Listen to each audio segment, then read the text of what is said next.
Did you know that right now, there could be upwards of 3,000 to 5,000 cults in the US? It's crazy to think about, as is the psychological hold they have over their members. But hey, what does that have to do with a show about work-life balance? Well...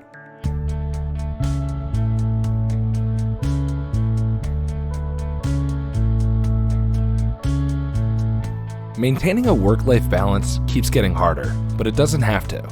This is The Big Balance, a podcast for anyone struggling to stay ahead or even just keep up with work, life, and everything in between. Join us each week for practical advice you can actually apply to get a little sanity back in your day.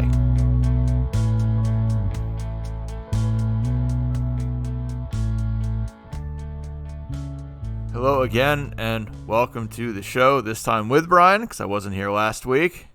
I was going to say, and also with John. I'm still here. And also with John, who was the only person here last week.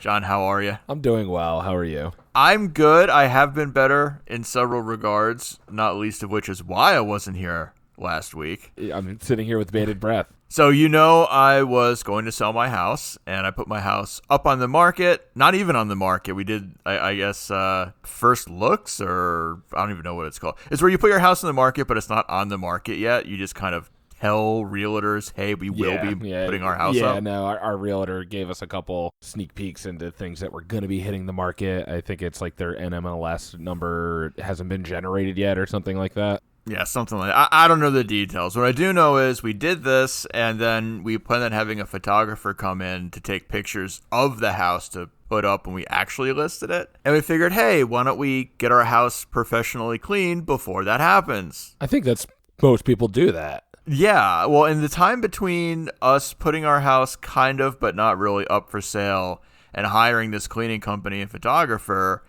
we got a buyer. They came in above asking and as is. So that's all great. But this is only a few days before the cleaner was going to come. So we thought, you know what? Let's just keep the cleaning appointment and have the house nice and clean when we move out, right? Seems like a good idea. It was not a good idea. Why not? Yeah, so when the cleaning crew came in, they were cleaning the master bathroom on the second floor, pulled the shower head clean out of the wall while the water was on, causing basically a waterfall from the second floor into my kitchen and then into the basement. Oh my God. Yeah. How did they do that? Why were they taking I don't know. First thing I don't know is how they did it. Second thing I don't know is why they didn't turn the water off in the shower immediately when it happened. Third thing I don't know is why they didn't tell me for about 5 minutes till there was nice and watery goodness everywhere in my house. And the fourth thing I don't know, the thing that pisses me off the most, I do not know why they 5 days later said, you know what, we didn't cause that. Wasn't our fault. We didn't do it. Oh my God. Completely disavowed any responsibility for it. So where are you at right now? Where I'm at right now, and the reason I couldn't record last week was I had a remediation company come in and had giant fans blowing to dry out the hole in my ceiling where the drywall had been until it got ripped out. So where are you at in terms of this dispute with the cleaning company? Is this something that needs to go to like small claims court or something like that? I guess it would have to. I don't have any other real recourse. So yeah, if I don't know if I would want to name names quite yet in case it does go to litigation. But if you're thinking about hiring a cleaning company, don't go with really any of the big name franchise companies, because on further inspection, I think all of them are kind of the same. And all the companies we've had out, remediation, drywall, have basically said the same thing. Like, yeah, this is very common. So think twice about hiring a cleaning company. Jesus. Which is sad because we had an episode like a couple months ago where we talked about like saving time by spending money, and one of them was on a cleaning company. No, never again. Yeah, you're taking that back. Yes, I am. But a little fun fact. Something I want to do this week, I'm going to call it Throwback Thursday. Like, we're ever going to repeat this because we're not really great at repeating, like, a theme.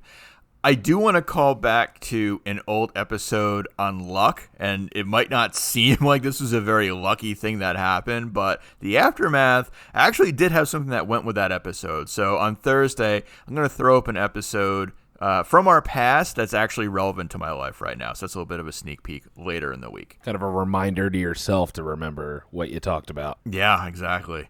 But that's for later in the week. So let's get going with this week's topic, which is, I think, going to be a fun one, or a creepy one, or a combination of both.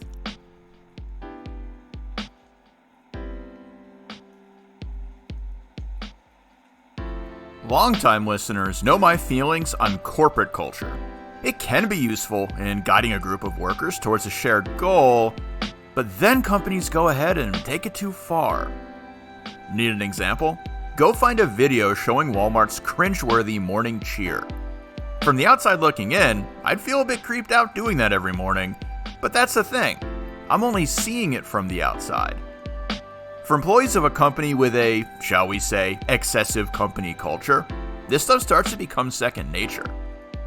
Walmart's attempting to change the way employees think about the company by stomping and clapping together in adoration of a, let's face it, minimum wage paycheck. In fact, a lot of company behavior seems like they're emphasizing the cult part of the word culture.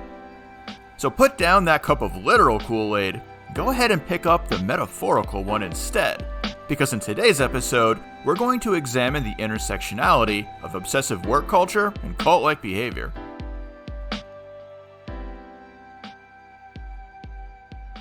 So the inspiration for this week's episode wasn't even really a work-life balance or a company culture thing. I ended up seeing a chart that I forwarded to John that was comparing cult behavior with social media features. And it's actually kind of an interesting little graphic. I'll give an example from it. Cults leverage partial truths to create a narrative that aligns with their goals. That's the cult side. On the social media side, you got a lot of algorithms that ensure that the stuff you see aligns with whatever echo chamber you happen to most likely be engaging the platform for. So it's kind of like a thought, not mind control, but a thought manipulation concept that they both kind of share. But it got me thinking, some of those cult techniques are definitely present in places we all work. So I want to go through some of the other items on this list, and I'll start by defining them a little bit, and then go into how I think they relate to the corporate world. So first up, I'm going to go with one, relying on loaded language. And I'm starting here because this is the one that made me think, hey, this would be a good episode. And for the definition, loaded words are a persuasive technique that crosses the line of rhetoric and uses language to shut down the thought process for those being spoken to. Now, it's kind of like a heady definition. So I have an example from my workplace that I just love. All right, this is from a client I have in the service industry. It's a pretty big company. Not going to name names here, but there's a 1 in 10 chance that you've done business with them if you own a motor vehicle. So I'll leave it at that. They have this one word choice that just sticks out to me like a sore thumb. They don't have problems. They don't have issues. They have opportunities. All right. Any bad situation that could result in basically any kind of a negative outcome, it's never a problem. It's always an opportunity. And they defend that word choice if you get it wrong, too. They'll correct you on a phone call if you use the word problem or challenge. And I said it stuck out to me, but the employees fully internalized this to the point where if something was just straight up fucked, they'd say, oh man, this is going to be a real opportunity. It just, like, doesn't that sound weird from, like, looking from the outside in? Yeah, it almost sounds like corporate gaslighting a little bit. Like we're forcing ourselves to believe that this thing that is a problem, to use the word, is actually an opportunity for what? Explain that to me, because sometimes problems just have fixes. Not everything's an opportunity to one up your own self or fix it and make it better. Well, and that's the thing. I'm sure it started out kind of like you were saying, where it's like, oh, let's try to reframe our thinking from, don't focus on the problem, focus on the opportunity it creates. But it got taken to such a crazy level, crazy direction that it's just weird now. And it's not, I won't say mind control, but it's definitely shaping the thinking process of people in the company. And at least that one's not like a terrible thing. It's not like it's actively harming anybody, but it definitely, as soon as I saw this cult chart, it reminded me of that immediately. Well, yeah, what you're describing is cult-like behavior. To be, I don't know, drinking the Kool-Aid that much just creeps me out a little bit. It just feels like corporate Stepford wives or something. Yeah. No, and I like the word Kool-Aid there. You're using it in like the literal sense that it was meant for, with cults and drinking the Kool-Aid, and that's kind of what it is. It's the conceptual level of Kool-Aid drinking, And at least this Kool-Aid's not dangerous for you. I think some of the other things on the list can be, and we're going to get to those in a minute. Now, I don't want to delve into politics again. We probably lost listeners last time that we did that, but just for fun, I do want to quote, or I do want to read a quote from George Orwell talking about loaded language related to politics. And it's not the political angle that I'm a fan of. I just like the way he nails the idea of loaded language and why it's a problem. And John, I'm going to say if it's too much, you tell me and I'm going to cut it. Deal? Deal. All right, so this is a quote from George Orwell on a discussion of using loaded language in politics. The word fascism has now no meaning except insofar as it signifies something not desirable. The words democracy, socialism, freedom, patriotic, realistic, justice have each of them several different meanings which cannot be reconciled with one another. In the case of words like democracy, not only is there no agreed definition, but the attempt to make one is resisted from all sides. It's almost universally felt that when we call a country democratic, we are praising it. Consequently, the defenders of every kind of regime claim that it is a democracy and fear that they may have to stop using the word if it were tied down to any one meaning. I know that's kind of a lot of verbiage there too, but do you get the drift of it and why loaded language is a problem? By coming up with almost double-speak defining language, you're taking meaning out of the language altogether just to suit your own purposes. Yeah, you took the words right out from under me. I was going to say it's double speak, and I think that the first part of the quote, as far as fascism really doesn't have any meaning anymore, I think is especially true. People just throw around words a lot. That's one of the hot button words. And again, I'm gonna kind of draw a line here politically to say, apolitically, the word is a hot button topic. Both sides use it against the other, so I feel like we're at that weird place where we're kind of in a safe zone by talking about it because we're not talking about either side, but then a staunch listener on either side might think we're talking about them, so maybe not so safe after all. Yeah, I think we're being clear just by you putting that disclaimer. It's that we're we're not taking a stance on whether it's right or wrong to overuse that word, but it is overused. Yeah, the stance we're taking is overusing it waters it down till it's meaningless. So that's the first one. Next one is love bombing, which is a fun little phrase. It's creating an instant and false sense of community by showering new members with affirmation, affection, or flattery for joining. For me, and John, I know you've had a lot to say about this particular topic, but it's those town hall meetings where management calls out all the rock stars and how great the new recruits are and how great an opportunity everybody has. And my company just had a pep rally town hall after hiring a few new people too. At least in my mind, it kind of felt like it's setting the tone for new people, and it feels very artificial. But John, I know you've talked about the whole idea of the accolades programs, and this kind of fits there too. Yeah, and even kind of the showering new members part of it too. I see like email blasts that go out welcoming new members, and some of them almost seem a little over the top to the point of love bombing. That's exactly what it is. It's like, welcome to this great new place that you're going to love working with and or love working for and love working at and whatever. It's just, it's a lot all at once. I am always very skeptical. Yeah, it's a lot all at once, hence the name love bombing. And it's like trying real hard to convince me of something very early on. Should I be worried about that? Right. And am I kind of killing your lead a little bit by saying that's cult-like behavior and it happens in corporate culture all the time? Yeah, that's the episode, baby. That's it. No, that's exactly it. Well, I agree with your point. Now, I want to take a step back from there. I don't think it's always artificial. At the risk of telling the same story twice, I know I talked about when I first joined my current company. I joined the company. I got put on a big project in a very small capacity, right? I'm a small fish in a big pond on this project. Nobody knows my name yet. I just started. Well, the owner of the company comes in. I'd never met him, never seen him, and says, "Oh, hey, you're Brian, right? Great job on this, and this on that project."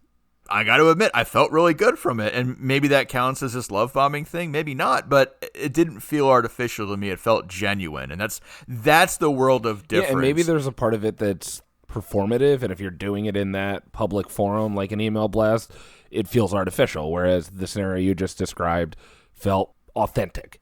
That's a good point. Yeah, it was a thing between me and him, so it wasn't like this big thing. It wasn't a song and dance, for the whole. That's a good. I like that. That's probably why I feel, or at least part of the reason I feel that way. Yeah. Now, I want to read a quote from the Harvard Business Review for another really good example. This is from a staff member, Manfred F.R. Ketz de Vries, which that name doesn't get you in bed. I don't know what will. One hell of a name there. That's a hell of a name, sir. But Manfred wrote an article on corporate cults, and he had this to say. When I recently attended the weekly get-together of a leading U.S. tech company, found a packed auditorium and an audience who started the session with what I later learned was a standard introductory cheer. People screamed the name of the company 3 times. After this, the CEO, who had invited me, handed out the weekly service awards, and each recipient received a deafening applause. I felt as if I were at some evangelical revival meeting. A barbecue followed the prize giving, and nearly everybody attended, all dressed like the CEO in black and gray. And that's kind of creepy, right? Like they all dress like the dude. That's super creepy. It is. I kind of want to be there to see that. You ever go to a Microsoft convention though, where it's like a sea of people wearing just blue polos and khakis? It's also kind of creepy as well. But that's just laziness and uninventiveness when it comes to getting dressed among tech people. No offense, tech people listening to the show. I'll go on. The enthusiasm of the people present was undeniably impressive. But over the course of the following week, as I interviewed a number of executives and employees, I began to wonder. It became clear after some prompting that people didn't seem to have much of a life outside the company. Many were separated or divorced. One executive claimed that he only went home to change clothes, adding that he might as well just stay at work using the facilities in that wellness center. In this context, corporate jollities like the weekly get-together took on a more sinister color. That's the heart of why I think this is a really fun but also relevant and crucial episode, because it is that work-life balance. And I know that's kind of making a leap from the whole cult-like behavior thing to lack of work-life balance, but it's what Manfred found, and I think it rings true, right? The more you get invested in these cult-like organizations, or the more of your time they're taking up. Yeah, that sounds really... I don't like any job or work enough to where it's like I'm going to be spending the night there. No, and that's on a consistent basis. Nope. No, and that's what I feel like. That's what the whole cult-like behavior thing tries to cultivate. It's look. I think a lot of people are at a job to earn a paycheck. Fair. I mean, some people are working somewhere. It's a passion, right? I think you don't get into being a doctor if you don't have a passion for medicine, saving lives, helping people, right? That I'll give you that.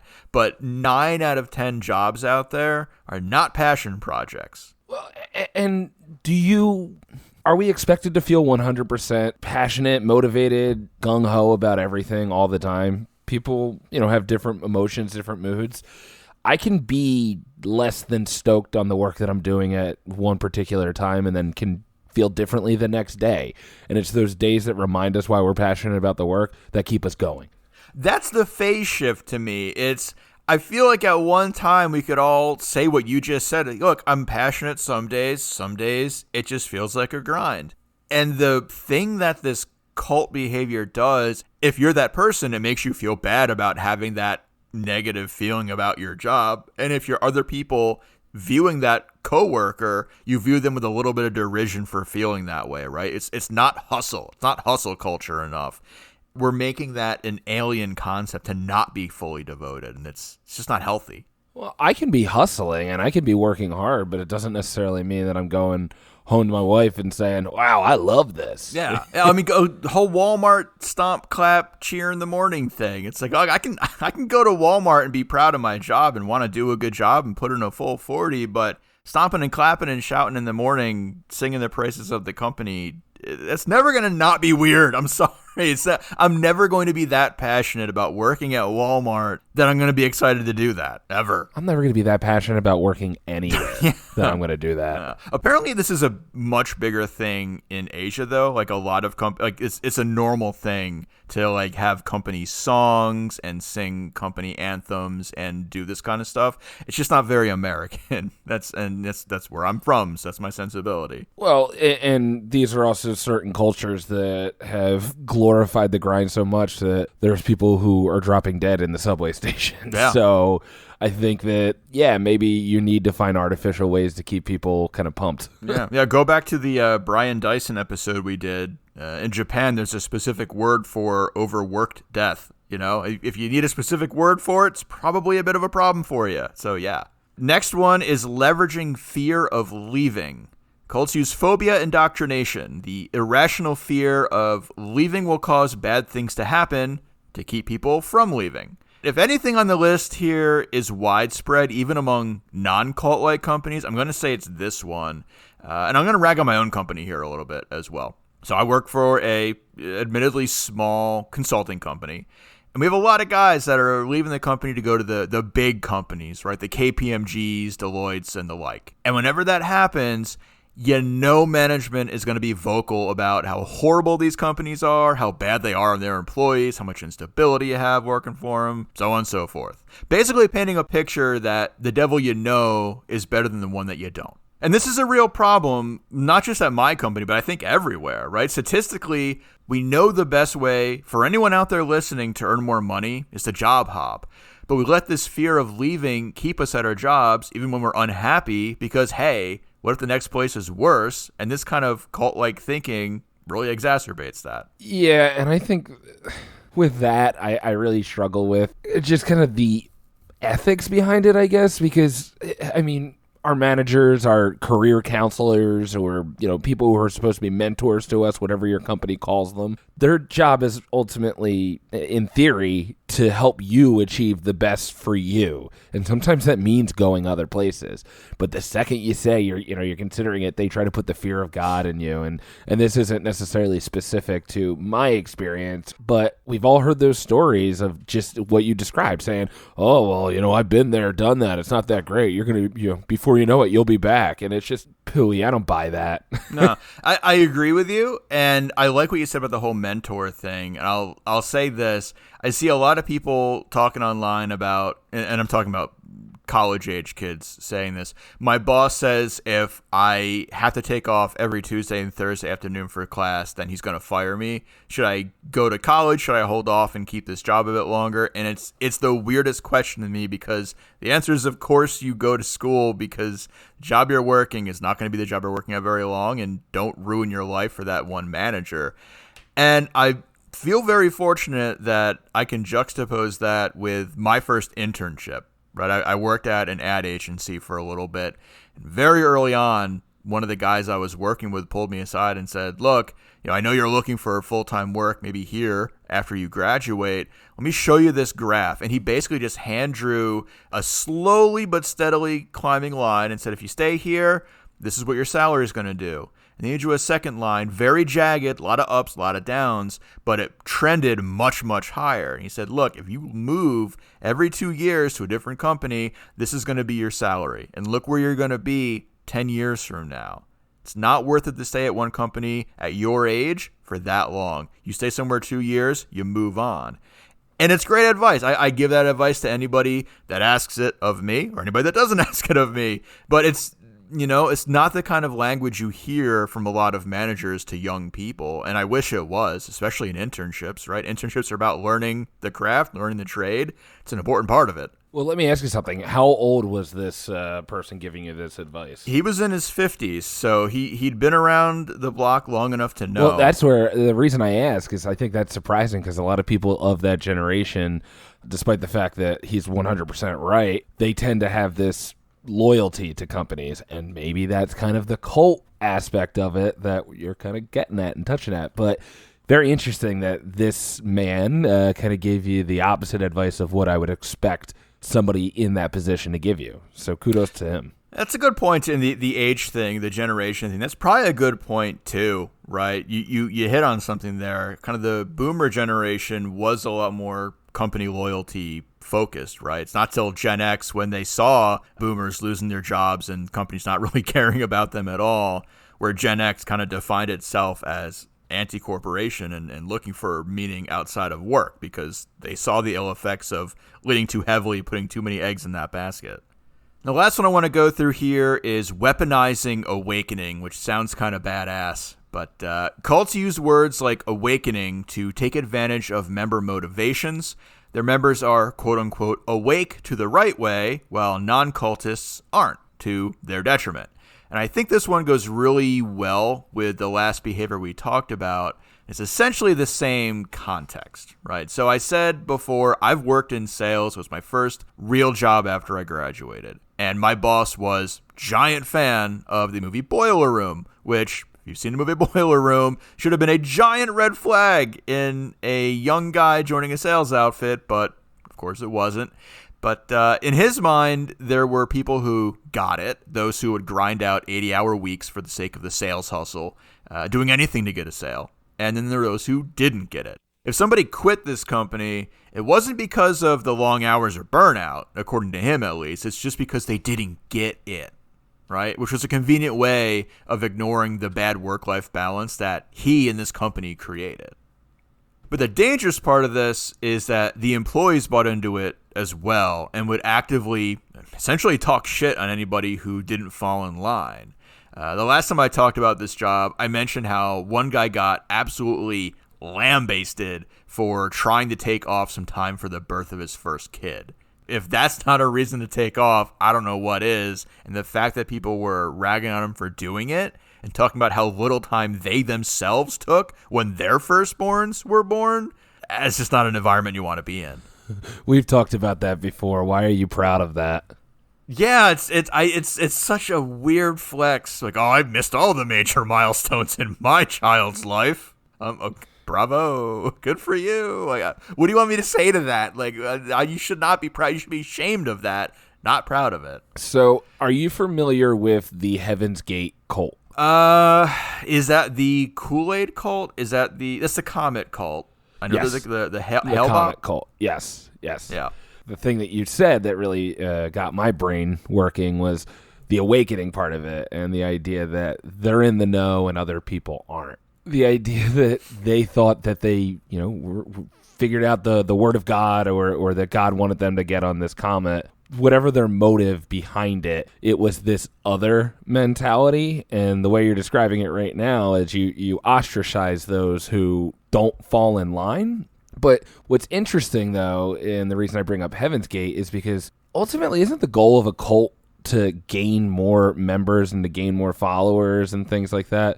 So I watched a documentary on the Heaven's Gate folks, and they were one of the first modern cults, you could say, because they used the internet to try to gain followers and gain people to join them. And it's just so interesting to hear the Boiler Room corporate example versus the Heaven's Gate example. And it's just interesting that to where they should take a page out of a cult's book, because you want to encourage people to. There's so many parallels, right? Right. But you want people to like kind of buy into that and get involved. And I think ostracizing people is a tough way to go about it. Well, it's a hashtag FOMO thing, right? If you're at the lower level of the cult, like you're starting to buy into it, and being awakened gets you to the next level, there's a fear of missing out on whatever that next level happens to be. In this case, I want to ride in a giant comet. I got to buy into this stuff if I want my comet ticket. Or I'm going to get the sale, right? Or you got to get the sale to get the money, get the cocaine, Lamborghinis, whatever else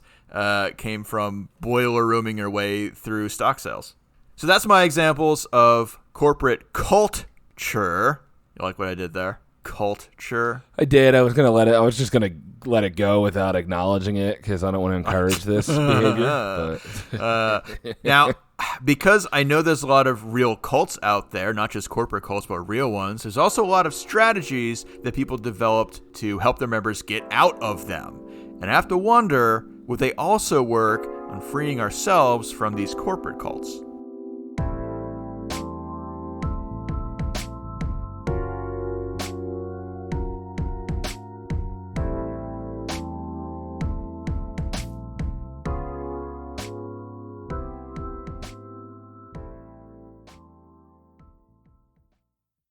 So I assume it's incredibly hard to actually escape a cult, at least the bigger ones where you're actually living on a compound, right? Yeah, Scientology. Ooh, should I not go there? We'll get canceled from that probably, right? Yeah. That's the big reach of a short guy.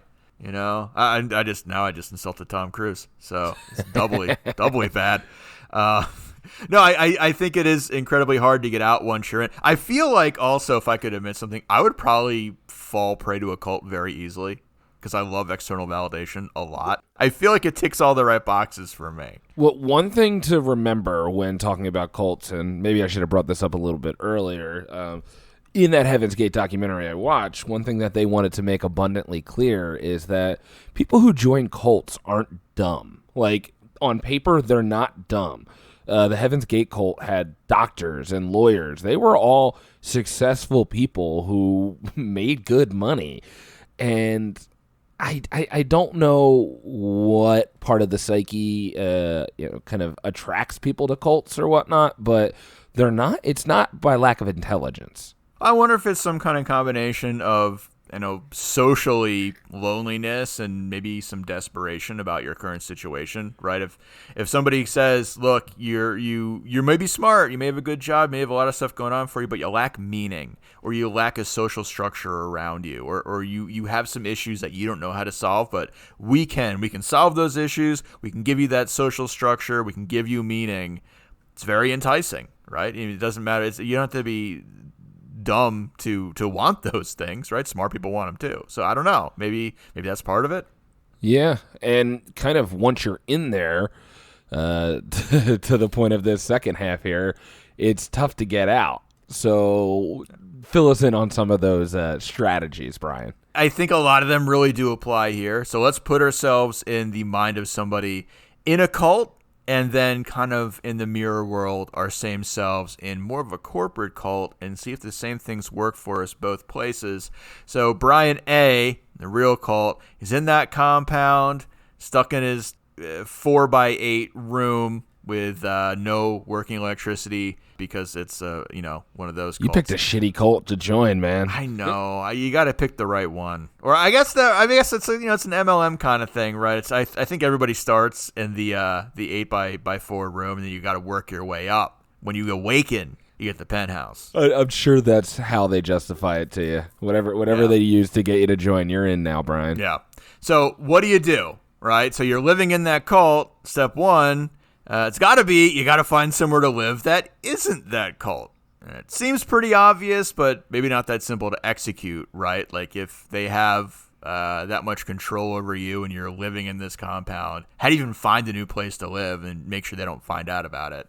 I think that's kind of true of corporate cults as well, right? If we have a job that's just not good for us, we know what we have to do, right? We have to look for a new job, and we know how to look for a new job. It's not hard. You go on Indeed or, Monster. What do people even do to find jobs now? I feel like Monster.com was back from like the 2000s when I was last using it. I don't know if people still use Monster, but I guess Indeed and LinkedIn. Yeah, right? like Indeed, it's a lot of ways to do it. You know what they are out there listening. The bigger question is, if you know what they are and you know you need that job, why haven't you done it yet?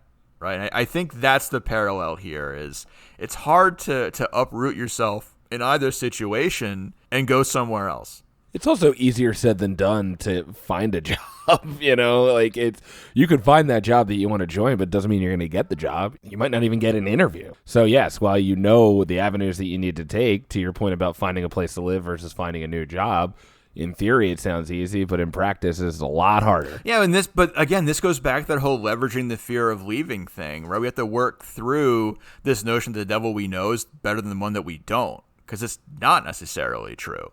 So I think you're right. That's a whole other step that you got to take first, right? Yeah. I guess I'm making the assumption we've already made the decision we need to leave this cult, right? Well, hopefully, yeah. No, I get what you're saying. It's I don't know. I feel like the job market might be starting to flip back. I know interest rates are going up. We got high inflation. People are nervous. So I don't. Do you think this whole Great Resignation is over with? Do you think it still has some gas in it? There's probably still some legs to it. People are still every day picking up that side hustle and making it a full-time gig. I don't think anything's going to really change that. There'll still be people doing that, but yeah, I think it's going to ebb and flow, but I don't see it really. I don't know. I mean, life was never the same after the stock market crash. Life's never going to be the same after the Great Resignation. I'm just trying to egg you on to be the negative guy again because I like giving you that role, so I can be the cool guy instead. Well, I'm gonna prompt you for negativity for every episode going forward. Too bad I'm deep in the cult of positivity now, man. Drank the Kool-Aid. All right, so next one. I think this is also going to help our cult selves, but also our corporate cult selves with the issues that, John, you just brought up. So one of the big steps that a cult's going to take is to alienate you from the people that are in your life, because the more alienated and isolated you are, easier victim, easier prey you are for a cult, then the less avenues you have afterwards. So one of the big strategies for getting out of a cult successfully, if you're that person in it, is to go back, re-leverage those relationships, friends and family that you left behind when you joined. If you are a loved one of somebody in a cult, making sure they understand that you are still there for them and trying to build that bridge back to them socially and emotionally. I think that's going to work somewhat the same for our corporate cult, only this time what we're leveraging instead is going to be our network. So if anybody out there is not currently networking, probably a good idea to do it. In the olden days, you used to go to networking events or meet up every once in a while to make sure you know everybody in the group, see what everybody's up to, and to maintain contacts. I think it's even easier today, right? We have social media, we have LinkedIn that really helps people network very, very quickly and very far-reaching. So if you're thinking of leaving, one of the best ways to find that new job, or best ways to get leads into new organizations, or best ways to get references is to leverage that network. So all of that is to say, if you don't have it today, even if you don't think you're going to leave today, never hurts to start building a network now so you have it when you do need it later. And on the flip side of that, don't burn any bridges. You never know who you're going to cross in the future. Yeah. But Brian, I think the big takeaway, or not a big takeaway, but another avenue to consider. Now, have you thought about having a rich dad who will give you a job? Have you thought about that? That's the best anti-cult direction to go, unless your dad's also in the cult. Well, so rich dad who's in the cult gives you a job. Is that a viable option? I mean, there is never a time. Money doesn't buy happiness. Remember that episode 3 episodes ago where we kind of laughed at that? Buys me a Ferrari, and I've never seen someone frowning in a Ferrari. Money doesn't buy you happiness, but screw you, money.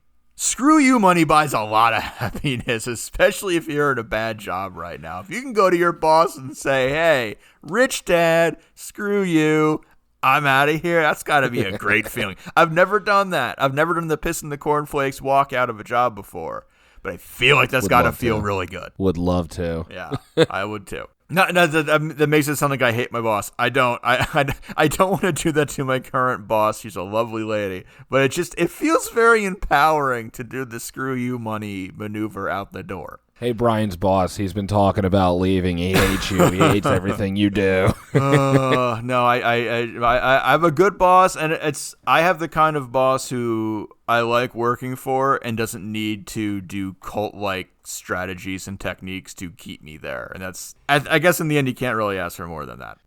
And the last one for me is packing a bug-out bag. Literally, this is making sure you have a suitcase packed, any money, and your ID handy. You can really just get out of Dodge in the middle of the night from the actual cult that we're in. And on the flip side, the parallel of the corporate cult self, when everything is said and done, you pull a John and you swoop in for your desk clean out before never coming back again. And I like leaving on that because, John, tell us about the one and only day our company, well, it was still both of our company, opened in this pandemic.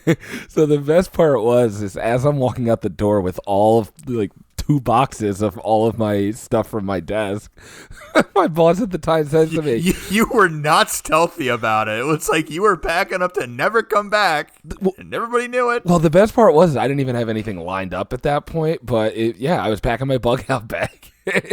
and the justification was, well, this is all stuff that's been in the office for a year and a half, 2 years now. I don't know when I'm going to see it again. I want to bring it back. It was an awkward moment in the parking lot because I think you were walking out right as our at the time shared boss was talking to me in the park. And she's like, "What you got going on there with the boxes?" We're like, quarantine supplies, and just hustled to your car. Did she ever say anything? Like, was she like, do you think John's packing up to go? I feel like she joked about it. She's like, "Oh, I bet he's leaving." Ha ha. It's like, "Oh, maybe he is." Ha ha. And, it's not as much of a joke as you think it is, but you're not gonna be laughing in a couple of weeks. But yeah, it was awkward for me because I knew the intent was there.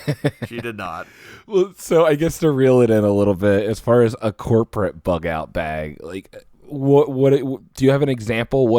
Aside from just grabbing your shit from the office, an old colleague or somebody who's always hiring for a role or something, like, what is it? Something, I know I can always fall back on this, things like that. What do you have for us? Honestly, I really think this is just, on the metaphorical side, all about tying up loose ends. When you know you're going to be leaving, there's a few people in your company that are the reason you're leaving, and you want to just burn those bridges completely.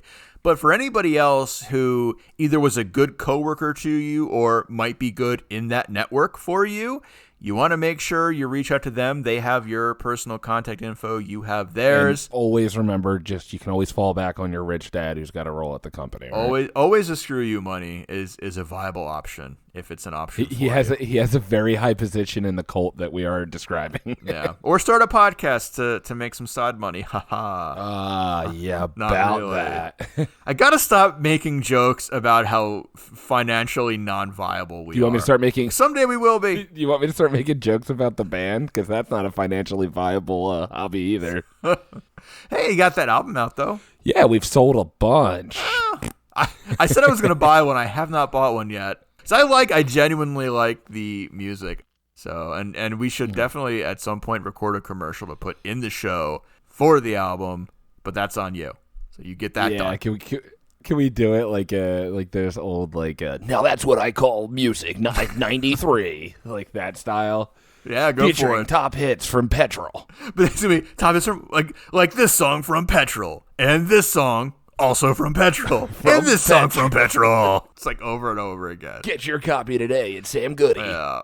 So I'm gonna close out the episode at this point because we're running very long. On a cautionary note, beyond how cults operate, let's also think about why they operate these ways. They want to separate us from the members of our family, from our friends, and other support networks. They don't want your attention divided.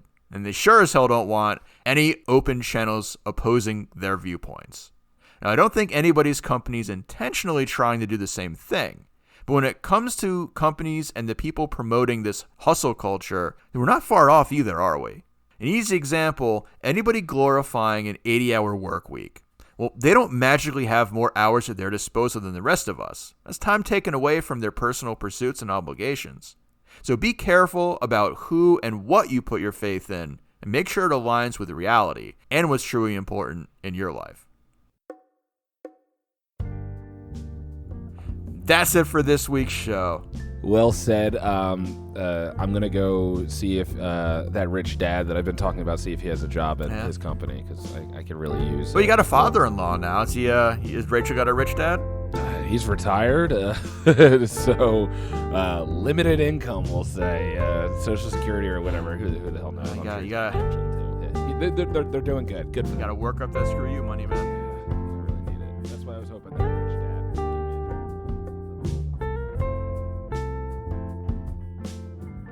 Thanks for listening to the Big Balance Podcast. Don't forget to like and subscribe wherever you get your podcasts. And hey, drop us a comment while you're there. Until next time.